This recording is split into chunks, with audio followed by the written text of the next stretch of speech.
해마다 유례가 없는 기상이변, 기후 이상 속에 우리가 살고 있습니다.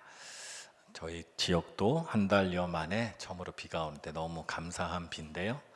또 한편으로는 우리가 이제 기후 이상이 일상이 되어버린 시대, 이렇게 흘러가다가 우리에게 어떤 일이 벌어질까 걱정도 되고 염려도 됩니다. 어떤 과학자분들 중에는 지금 해수면 온도가 올라가고 기상이변이 계속돼서 어떤 지역은 너무 뜨겁고 어떤 지역은 너무 비가 오고 이런 일들이 계속 반복되다 보면 이번 세기, 21세기 100년도 안 남았죠. 이번 세기 안에 인류가 멸망할 수 있다, 이런 예상까지도 나옵니다. 생각해 보면 그래도 기후가 문제가 생겨서 해수면이 올라가면 바닷가에 살다가 산에 올라가 살면 되지, 뭐 이런 생각을 하게 됩니다. 사람은 그럴 수 있어요. 그런데 문제는 식물들은 그렇게 살 수 있을까? 또 동물들은 그렇게 살 수 있을까? 만약 사람은 어떻게든 적응을 하고 살다고 쳐도 식물들이 다 사라지고 동물들이 다 사라진다면 사람이 살 수 있을까? 라는 생각들을 하게 됩니다.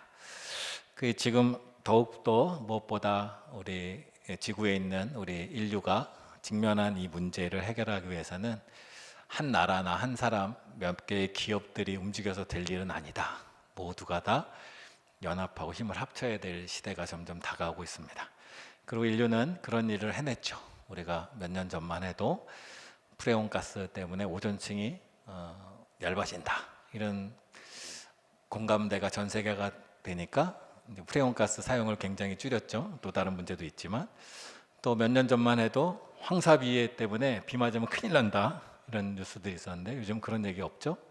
해결이 된 겁니다. 뭔가 연합하고 합치면 인류의 문제들을 상당히 해결할 수가 있어요. 지금도 과학자들은 인류가 이 기후 문제를 해결할 수 있는 기술이 95% 이상 이미 갖추고 있다라고 말합니다. 문제는 서로 힘을 합쳐야 되는데 마음이 맞질 않는 거예요. 어떤 나라는 기후 문제에 관심이 없고 어떤 나라는 관심이 있고.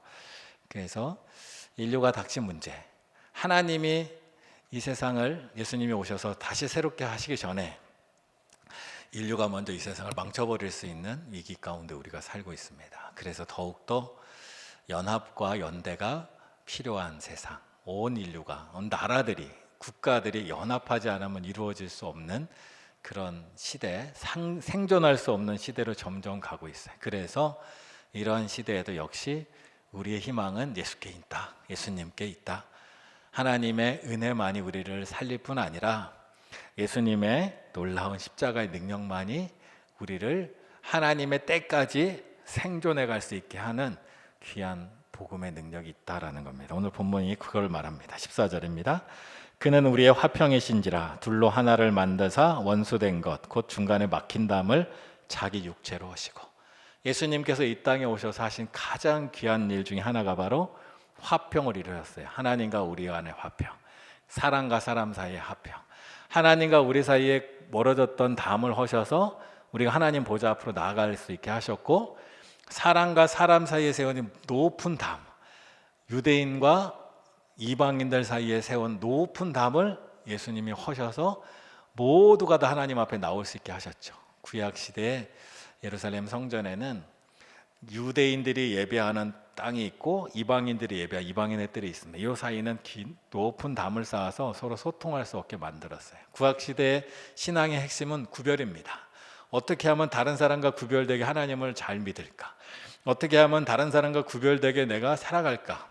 이게 구약 시대 하나님께서 주신 복음이에요. 근데 예수님께서 오시면서 그 복음이 문이 열렸습니다. 이제부터는 어떻게 하면 우리가 남들과 구별될까가 아니에요. 예수님이 하신 것처럼 이제 어떻게 하면 다른 사람들과 함께 구원을 이룰까? 어떻게 하면 온 인류가 함께 구원을 이룰까?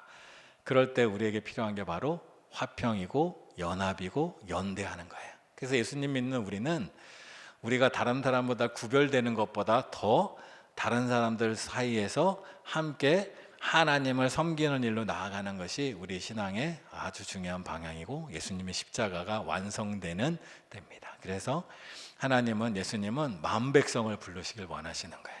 그 만 백성과 함께 하나님을 섬기기 위해서 우리는 세상을 향하여 계속해서 다리도 놔야 되고 세상과 소통도 해야 되고 세상과 함께 공유하는 거예요. 그리고 세상과 소통할 때 우리의 복음이 얼마나 하나님께서 주신 복된 것인가. 세상에 여러 연합의 방법들이 있을 거 아니에요.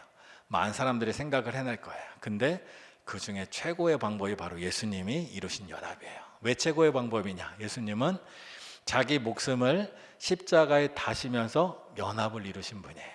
자기의 모든 것을 내놓으시면서 연합을 이루신 분. 하나님은 자기 아들을 내놓으면서 연합을 이루신 분. 이것보다 더한 연합을 위한 희생과 헌신은 없습니다. 그래서 하나님 안에서 연합이 가장 강력한 연합이 될 수 있다는 겁니다. 16절과 17절 이렇게 말합니다. 또 십자가로 이 둘을 한 몸으로 하나님과 화목하게 하려 하심이라. 원수된 것을 십자가로 소멸하시고 또 오셔서 먼 데 있는 너희에게 평안을 전하시고 가까운 데 있는 자들에게 평안을 전하셨으니. 예수님의 십자가가 화평을 이뤘는데 이제 먼 데 있는 자나 가까이 있는 자나 다 하나 될 수 있는 강력한 능력이 십자가 안에 있다라는 겁니다. 그래서 하나님 믿는 우리는 모든 것을 하나님 안에서 연합할 수 있는 힘이 있어야 돼요. 그것이 바로 신앙의 강한 힘입니다. 그것이 교회의 역사입니다. 초대교회의 역사가 바로 그랬습니다. 초대교회의 역사는 하나님이 아닌 것을 다 하나님의 것으로 만들어버리는 역사예요. 초대교회, 특별히 선교의 역사에 보면 아주 재미있는 사건이 하나 있는데, 어떤 선교사가 어느 나라에 가서 선교를 합니다. 근데 그 나라에 갔더니 이제 왕이 하나님을 믿기 시작합니다. 그리고 왕이 믿으니까 백성들도 하나님을 믿기 시작해요. 근데 신앙생활 하다 보니까 이제 문제가 됐어요. 뭐가 문제가 됐냐? 이전에 우상을 섬겼던 신전들이 있는 거예요. 우상을 섬겼던 신전을 어떻게 하면 좋을까? 어떻게 할까? 이 옛날 우상 섬기던 걸 다 부셔가지고 다시 그 위에 교회를 세울까? 이 선교사가 본부 쪽에다 물어봅니다. 어떻게 하면 좋을까요? 본부에서 기도하다가 결론을 내립니다. 그 신전을 하나님을 섬기는 교회로 바꿔라. 그래서 그 신전 모양 그대로 교회로 싹 바뀝니다. 이제 그곳은 더 이상 우상을 섬기는 곳이 아니라 하나님을 섬기는 곳으로 바뀌어간다. 그래서 우리가 세상과 연합한다. 우리가 복음의 힘이 약하면, 세상과 연합하면 우리가 타락을 해요. 그게 구약의 역사입니다. 이스라엘 백성들이 아마 하나님 말씀에 단단히 무장을 하고 믿음의 견고한 모양들이 세워지고 흔들리지 않는 믿음이 있다면 하나님이 아마 그때 벌써 세상으로 보냈을 거예요. 근데 우리가 알다시피 이스라엘 백성들은 더 발달된 문명을 만나면 그들을 따라갑니다. 그들을 따라서 우상 숭배를 합니다. 더 강한 군대를 만나면 그들이 믿는 신을 들어와서 섬기는 거예요. 그 하나님은 그들을 보낼 수가 없는 거예요. 그들을 자꾸 하나님 안에서 구별해라, 성결해라.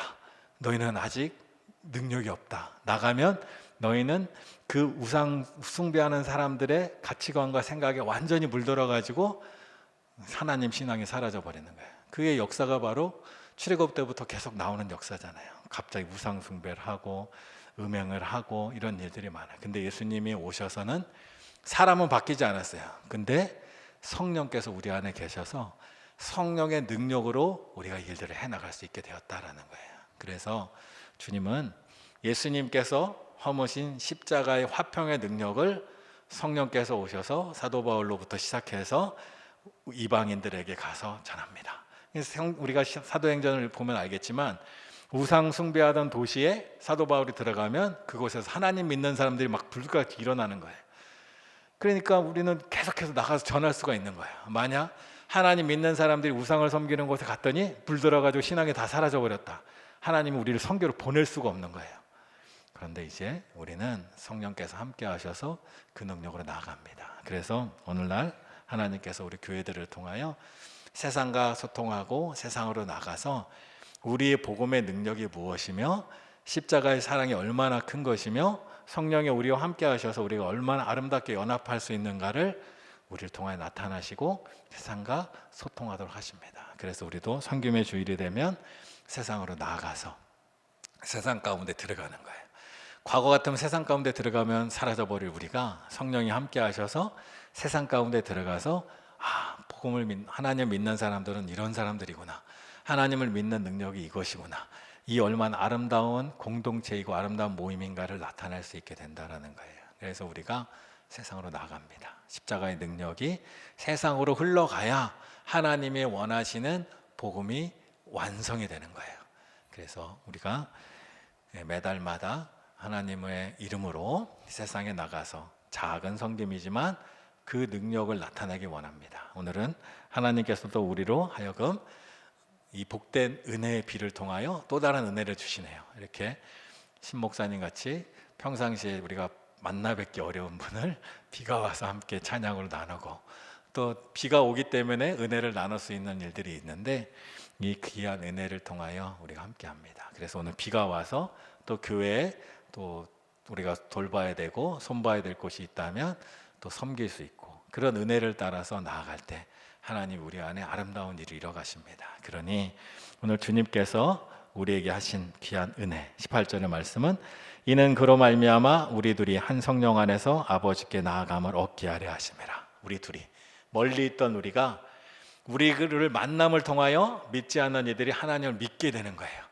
하나님 믿지 않는 사람과 우리가 만나서 우리가 타락해버리는 것이 아니라 성령이 우리에게 그 일을 해가시는 거예요. 그러니 세상은 우리가 전도회로 나갈 때 무서워해야 돼요. 사실은 자신들의 문화를, 그리스도를 믿는 문화가 전복해버릴 것이기 때문에. 근데 세상이 교회를 두려워하지 않는다? 우리에게 심각한 문제가 있는 거예요, 사실은. 그래서 우리가 믿음으로 성령 안에서 단단한 신앙을 가지고 어느 곳에 가든지 그곳에서 하나님의 이름이 높아지고 하나님 안에서 참된 화평이 일어나고 복음의 열매들이 맺어가는 귀하고 놀라운 역사들이 우리 안에 계속해서 일어날 줄 믿습니다. 기도하겠습니다. 하나님 감사합니다. 세상은 경쟁하고 싸우느라 점점 엉망이 되어 갑니다. 기후위기와 같은 어려움이 옴에도 불구하고 여전히 자기 이기심 때문에 전쟁을 일으키는 것이 어리석은 세상의 모습입니다. 그러나 이 세상에 오셔서 십자가로 둘로 하나를 만드시고 막힌 담을 허시고 연합하여 성령 안에서 하나가 되도록 주께서 이루셨습니다. 그 일들이 우리를 통하여 점점 완성을 향하여 나아가기 원합니다. 우리가 가는 곳에 복음이 심겨지고 우리가 가는 곳에 화평이 일어나고 우리가 가는 곳에 하나님의 놀라운 사랑이 아름답게 열매 맺도록 우리를 붙들어 주시옵소서. 지금은 주 예수 그리스도의 은혜와 하나님의 사랑과 성령의 인도하심과 교통하심이 막힌 담을 허셨던 예수 그리스도를 따라서 어디로 가든지 그곳에서 복음이 꽃피고 또 그곳에서 주 안에서 아름다운 화평이 일어나고 그곳에서 하나님의 거룩하고 아름다운 열매들이 맺도록 나아가며 다짐하고 결심하는 우리 도포교의 모든 지체들 위해 지금으로부터 영원히 함께 하시기를 간절히 축원하옵나이다. 아멘.